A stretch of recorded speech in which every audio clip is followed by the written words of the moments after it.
What's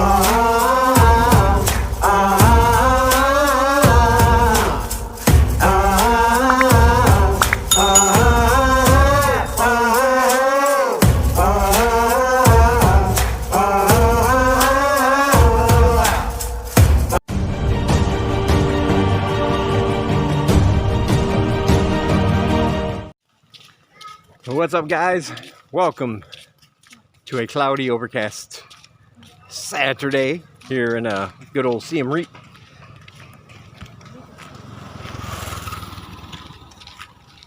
As always, when you see a day like this, you look at the weather report and it says it's not going to rain until you know, in the evening, 6-7 o'clock. Right now it's about 1 o'clock.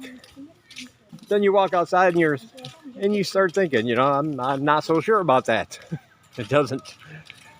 It appears as if the weather might be a little off. Of course, during rainy season, that's most of the weather reports. What can you expect today? It's going to be hot, humid, and rainy. At least it takes the guesswork out of the weatherman's job, because he's going to be right most of the time.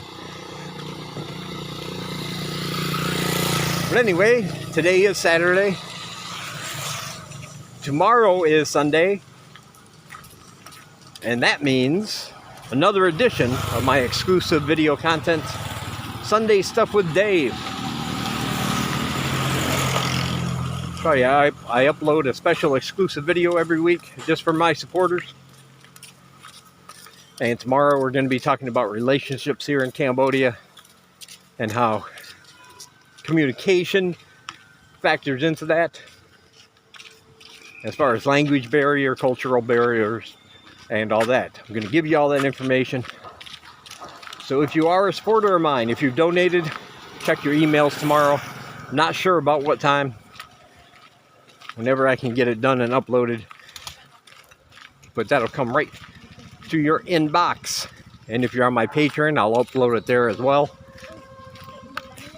And if you want to get in on these, if you want to get my exclusive content every week, copies of my books and more, simply donate below.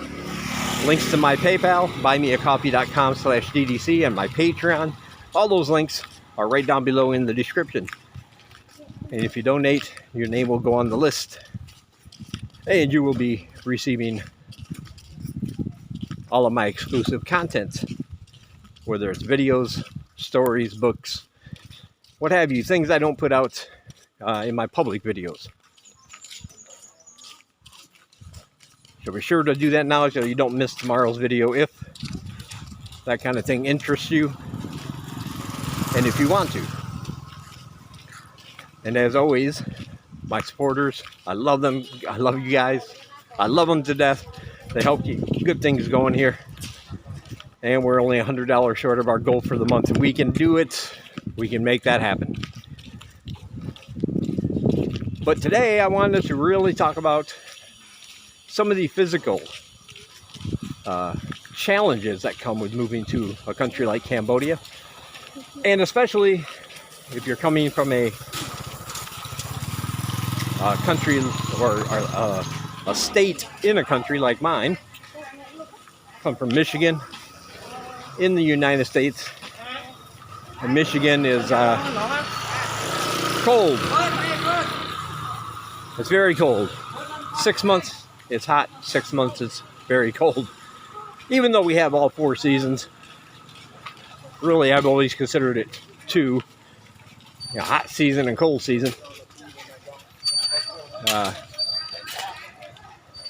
So if you're coming from a state that has cooler temperatures sometimes,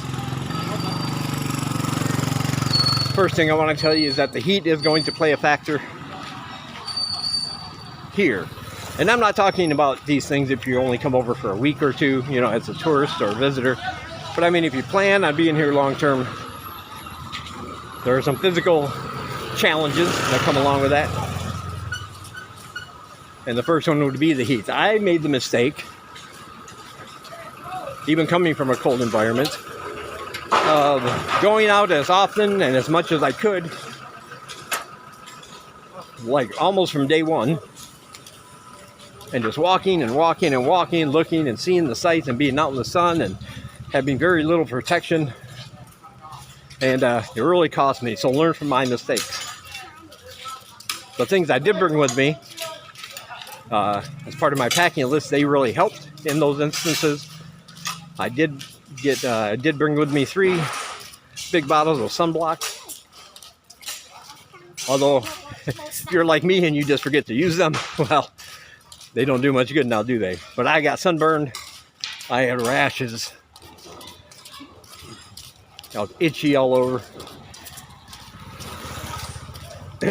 But bring sun cream and be sure to use it. And also, pseudocreme. That's what I use in me. I still swear by it. 3.5 years later, I still got 1 full bottle left. I bought 3 little, well, not bottles, but they're little plastic jars of the stuff. And they worked wonders here. And I'll explain more about that in a little bit. But the second mistake I made, besides walking around without protection, thinking it would be okay, was I was not drinking enough water. And I know common sense stuff, right? Everybody knows, hey, you're supposed to drink so much water a day, and hardly anybody I know back in the States does. Doesn't seem to affect them adversely, but here, it might be more true than ever. Because of the heat and the humidity, you will sweat a lot. Even if you're just sitting outside some days. You don't even have to be doing any kind of physical activity, but you will sweat. And you really need to keep hydrated. I've been slightly dehydrated a couple times here because, again, I learned through my mistakes. I wasn't drinking enough water. I was drinking sugary drinks and, you know, even fruit juices, which are good for you, smoothies, which are okay, but they all contain sugar. They all contain things that your body doesn't necessarily need right now. And really, just water, man. Drink some water. Lots of water. All the time. Always try to drink water. It really is, you know, everything's true what they say. You're 70% water. The earth is mostly water. Everything alive needs water to live, so you need to keep yourself hydrated. Otherwise, your body starts to feel yucky, I guess is the scientific term. Yucky. And start getting headaches. Your mouth always feels dry, and then you think putting some kind of sugary drink in there will help quench your thirst, and it will for a minute, but all that's doing is helping to deplete your body's nutrients. So yeah, so the first thing I would say physically that's going to change, you're going to notice a change in the heat because it's hot here all the time. As you know, it's close to the equator. So it's 24/7, 365. It's hot. It's just hot. And I know some people prefer the heat, like me. Some people prefer the cold, which kind of makes sense because if you're cold, you can just keep adding more things until you get warm. But when you're really hot, you can only take so many things off. You might still be hot. But for me, the last winter I went through before I moved over here, I remember it very clearly. And even though everybody here complains about the heat at times, just what you do, I would much rather be here in the heat than back in the cold. I do not like the cold. I don't like being cold. I prefer the heat. So complaints aside, it's still preferable for me. But you will have to get used to that. So first few weeks, 6 weeks, couple months, take it easy. Let your body get acclimated. Try not to do too much. And be sure to stay hydrated. Plenty of water. The second thing are going to be bug bites. You are going to get bug bites. And even if you do your best to protect yourself, you're probably going to get skin irritations from the heat and the sun. You know, maybe heat rashes, things of that nature. Mosquitoes are a huge problem over here. They do have dengue fever. Thousands of people get it every year here. So especially right before dawn or right after dusk is when those particular types of mosquitoes are out and about. And of course, standing stagnant water, they congregate there as well. And they will attack you from all sides at times if you're not careful. So again, one of the things I brought with me were 3 bottles of the most bug spray, a mosquito repellent that contained the most DEET I could legally buy in my state before I left. And it works really well. If I'm out anytime right after dawn or right before dusk or somewhere in that hour or 2 time frame, I always sure to spray down, especially my feet and ankles, because it'll keep them away. And you don't want dengue fever. There's no vaccine, there's no cure. You just got to ride it out and suffer. And in some cases, it's not common, but in some cases it does result in death, especially if it's untreated or people think it's something else because it has the same symptoms as you would get like a cold or a flu. So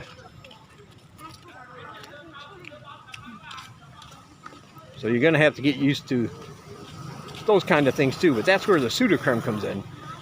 Because for mosquito bites, heat rashes, little tiny bug bites, they have bugs here that bite. They're not venomous or anything. I mean, not to the point where it's going to affect you at all. But you just get bit by things sometimes. You get some red swollen areas, a little itchy in some areas. Pseudocreme works great on that.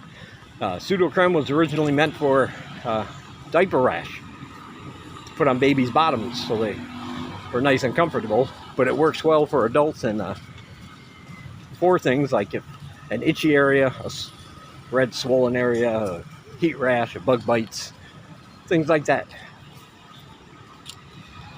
So I do recommend it, but you don't have to bring that with you. You can bring with you whatever you have. But it will affect you physically if you don't take care of those things. And the third thing I want to talk about when it comes to physically, things that will physically affect you here, at some point, if you stay long enough, I mean, you're just going to get food poisoning. You are. It's a common term for it. It happens to everybody at some point. Cambodia, besides just the heat, also has a lot of bacteria here that doesn't die because it never gets cold enough. And there are certain bacteria in foods here that your Western body is just not used to. So you have to let it assimilate. But the first time you eat something and it adversely affects you, your body is going to try to eject it through either end, or sometimes both. You will say, I have food poisoning. You're actually just have a strange bacteria that's trying to get out. Your body's defense system is kicking it out because it didn't get invited to the party, but it entered the house that is your body. And your little bacteria hosting the party inside of you is saying, hey, we have a strange visitor here. We don't want him here. Get the hell out. And you're going to be sick from that for a while. You know, a couple days to a week maybe. It happened to me twice. It's happened to everybody I know of that lives here for a long time. Nothing to be alarmed about. And it doesn't necessarily mean wherever you ate that you think gave you the food poisoning is not sanitary or anything. Just means, as I said, certain bacteria you're just not used to. We don't have it in the West. And basically that's what it is. Oh, birds. Lots of birds.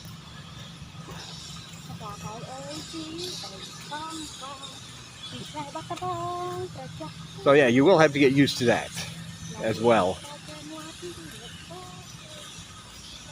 And a lot of people say, I know, the street food, and it's, you're eating somewhere where it's dusty and motorbike fumes are everywhere, and it's outside, and I see flies around. It must be, it's going to make you sick. But that's not the case. You got to figure most of these restaurants and stalls, they want to stay in business. It's not going to do any good if they go around making 100 people a day sick. If 100 people get sick from eating at the same place in one day, that's a pretty good sign that that place might need to close down. But that's not their goal. And like I said, it has more to do with your body acclimating to the local varieties of food and bacteria, and getting to the point where instead of trying to kick out the intruders from the party in your body, your immune system finally goes, you know what? I talked to him. He seems like a pretty good guy. Let's invite him in. Welcome to the party, pal. And everybody gets together in your colon and is happy. And I haven't gotten sick from anything I've eaten in well over 2 years. So the 2 times I got physically ill from something I ate were in my first year here. So, and I got to tell you, I've eaten at some very places that you would probably consider very, very sketchy. Yeah, I'll just put it that way. Places where even I wasn't sure what the result was going to be. I've eaten raw beef here. The beef here is not really the best kind of meat. I like it okay when it's cooked, but I've eaten it raw here before because that's what was being served. And, oh well. But no ill effects, so I'm still alive, still here.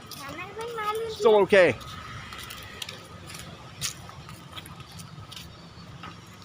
So those are the 3 big things you can expect physically. Like I said, walking around is great exercise. I lost 35 pounds since I've been here. None of the clothes I came here with fit me anymore. They're all way too big. And they actually have regular clothes in the local shops that actually fit me. So that's where I shop, much cheaper. When I first got here, that would not have been possible. I would have had to go to a Western style store to get the bigger sizes. So yeah, physical things will happen to you. But like I said, the majority of them are just your body acclimating to different climate, different kind of critters that you might not encounter back home, different kinds of foods and bacteria you won't encounter back home. And I don't think it's anything to be too alarmed about. If you're feeling especially ill and think you're on the verge of death, of course, go to the hospital, go see a doctor. I'm not saying don't do that. But just to let you guys know what you can expect if you're moving over here long term on the physical side. And to tell you, the majority of the time it's going to be all right. We've all been there. If you tell somebody, oh my God, I just got here a week ago and I'm already feeling sick, I ate something bad, we'll all just nod our heads in that look that says, yes, you're truly here now. Because we've all been there. Rite of passage. Alright, that'll do it for this one. Hope everybody's safe and doing well once again. Thank you guys for watching, liking, and subscribing. And please feel free to like and share this video far and wide. It really does help with the algorithm. And I really appreciate it. So like, share, subscribe, and turn on all those notifications so you don't miss another video. And also, as always, thank you to my supporters. I love you guys. You're great. Check out my links down below. If you want to support us here, PayPal, buymeacoffee.com, and Patreon. Donate today. Get in on my exclusive weekly video series and my books.